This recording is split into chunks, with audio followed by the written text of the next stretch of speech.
Nissan Mid 400, Marty Reed along with Jerry Garrett, and what you are looking at is an aerial view of the Southern Nevada desert, or should we say the Southern Nevada Dust Bowl. It gives you a better idea just how bad things are out here with these high winds.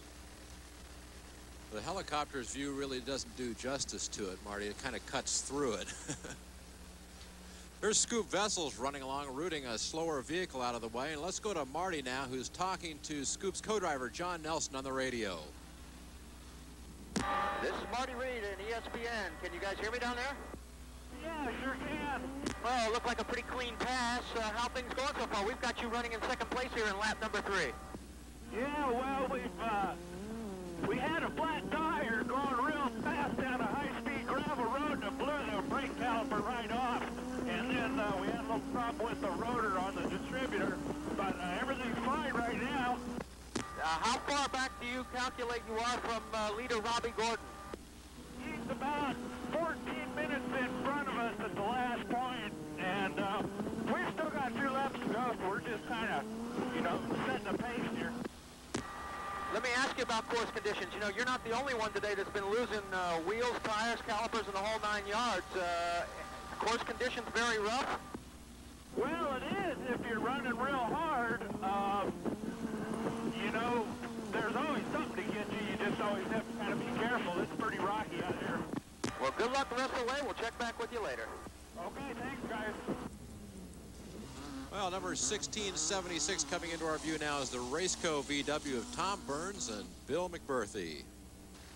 And we're back up top with our Florida driver, 209. That's Jimmy Crowder, co-driver Gary Thistlewood of Macon, Georgia, alongside. Jimmy's one of the more successful racers in Florida off-road circles.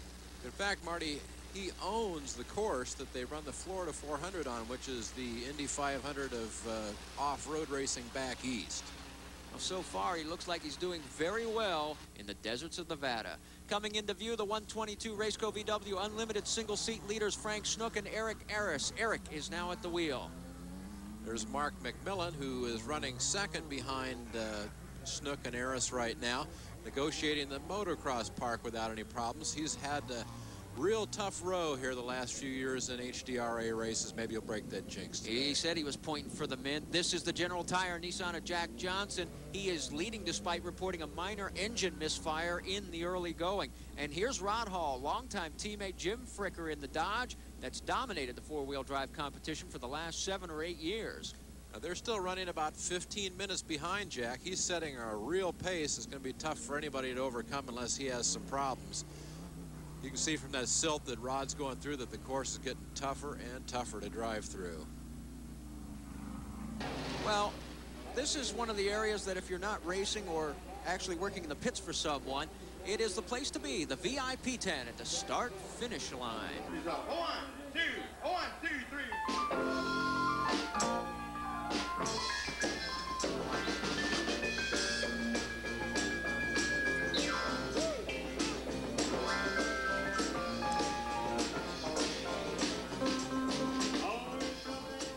Las Vegas be without an Elvis impersonator, Marty? Or at the Nissan Mid 400. This is the only race, Jerry, that I know of in the desert where they literally set up a tent, bring out the music, bring out the people, and look, while the wind and the dust and the race cars blow by, inside it's nice and dry. This is what they call an oasis in the desert, Marty. Well, I guess I should say it's dry except for those taking part of the libations and all the wonderful food that's been put on hand. As you can see, everybody getting a little hot dog, a little chili, a chicken, some ice cream. But a lot of fun being had here by a lot of the people who normally don't get exposed to off-road racing. And when, well, almost everybody likes all the music. But she brought her own brand along, apparently. Well, obviously, it's not bothering him. Why is it that everybody always says hi to Mom? Well, let's go back out on course because we're looking at the mini truck leader, Larry Ragland. He's had trouble with a couple of flat tires and a broken leaf spring, but he still looks to be on his way to victory, barring any further problems, and another clean pass right there. Well, it's helped that the rest of the class is kind of self-destructed around him. Yeah, the word is that Manny Oscari is out of the race, and Roger Mears far back. 722, Willie Valdez. We understand he's moved into the lead in the stock mini truck class. He's got the Ford Hope strongly in hand right now. Another look at Mike Leslie. He's had a few minutes of downtime to replace a power steering pump, but he still leads his class. And Robbie Gordon, look out. He gets off course and heads towards our camera position, kicking up a lot of dust, but staying in control. Now here's the leader of that bunch pursuing Robbie right now, Scoop Vessels in the Chevrolet that won the Great Mojave 250 last month. And look at the dust just kicking up. And now, again, back with Steve Kelly. It's been a while since we checked in with Steve. He's making up some time, but he lost so much with that early breakdown that it's going to take a miracle for him to get back into it. You know, looking at the dust, it poses a lot of problems for the drivers, but also for the car and engine. Jerry Garrett points it out as we take a look at this Quaker State Quick Facts. Quick Facts are brought to you by Quaker State Motor Oil. The big Q stands for quality. Always has, always will. It's hard enough for a driver to breathe out there in the desert, much less his vehicle.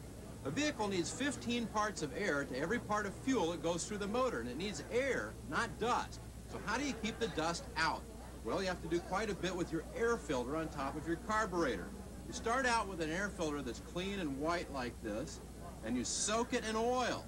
And you soak it until it weighs, in its finished product, about 2 pounds full of oil. Then you coat it with grease on each side of the filter, put it in a special filter case, clamp it back down, screw it on there tight, and if you're lucky, you might keep the dust out for a couple 100 miles.